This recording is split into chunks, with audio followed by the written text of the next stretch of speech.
السلام علیکم ورحمۃ اللہ وبرکاتہ۔ بسم اللہ الرحمن الرحیم۔ مدینہ کی طرف ہجرت کا حکم عام۔ محترم دوستو، اس ویڈیو میں آپ کو مدینہ کی طرف ہجرت کے متعلق بات کریں گے۔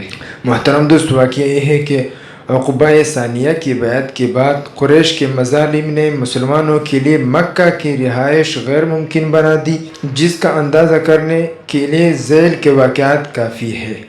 تو حضور علیہ السلام نے مظالم قریش کو حد سے متجاوز دیکھ کر تمام مسلمانوں کو جو مکہ میں موجود تھے اجازت دے دی کہ اپنی جان بچانے کے لیے مکہ سے ہجرت کر کے مدینہ چلے جائے۔ لوگ یہ حکم پاتے ہی اپنے گھروں کو خالی چھوڑ کر عزیز رشتہ داروں سے جدا ہو کر مدینہ کی طرف جانے لگے۔ قریش نے جب دیکھا کہ یہ لوگ یہاں سے ترک سکونت پر آمادہ ہے اور مدینہ میں جا کر اطمینان و فراغت سے زندگی بسر کریں گے، تو ان کو یہ بھی گوارا نہ ہوا، ہجرت کرنے والوں کے راہ میں رکاوٹیں پیدا کرنے لگے۔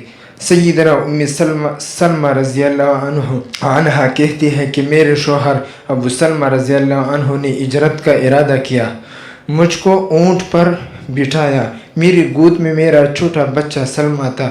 جب ہم روانہ ہوئے تو میرے قبیلے کے لوگوں نے ابو سلمہ رضی اللہ عنہ کو آ کر گھیر لیا اور کہا کہ تو جا سکتا ہے، لیکن یہ نہیں ہو سکتا کہ تو ہماری لڑکی کو لے جائے۔ اتنے میں ابو سلمہ رضی اللہ عنہ کے قبیلے والے بھی آ گئے۔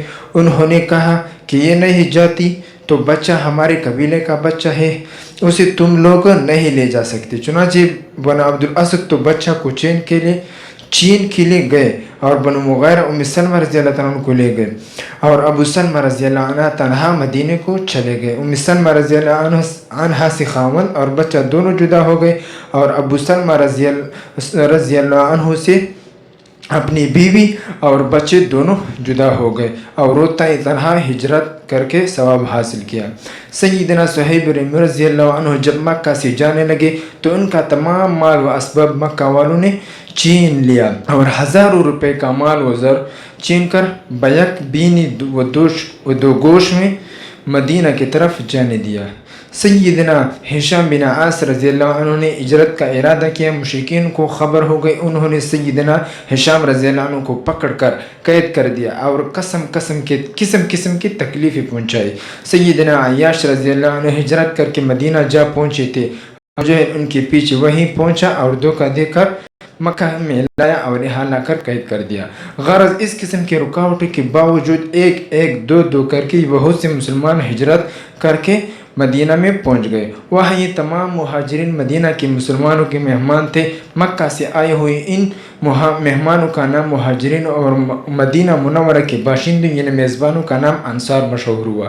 آئندہ اسی نام سے یہ لوگ تعبیر کیے جائیں گے۔ اب 14 سن ہجری میں یعنی 14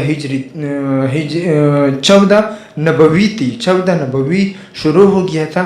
مکہ میں صرف حضور علیہ السلام، ابو بکر صدیق رضی اللہ عنہ اور سیدنا علی رضی اللہ عنہ اور ان کے اہل و عیال باقی رہ گئے تھے۔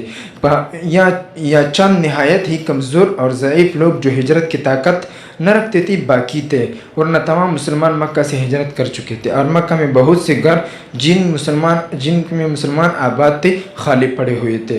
حضور علیہ السلام نے ابھی تک ہجرت کا ارادہ نہیں فرمایا تھا، کیونکہ آپ صلی اللہ علیہ وسلم وحی الہی یعنی اجازت و حکم الہی کے منتظر تھے۔ سیدنا ابو بکر صدیق رضی اللہ عنہ کو آپ صلی اللہ علیہ وسلم نے اپنے ہمراہی کے لیے رفیق سفر ہوں گے روک لیا تھا۔ اسی طرح سیدنا علی رضی اللہ عنہ نے بھی آپ صلی اللہ علیہ وسلم کے حکم اور اجازت کی بنا پر رکھے ہوئے تھے۔ جزاک اللہ۔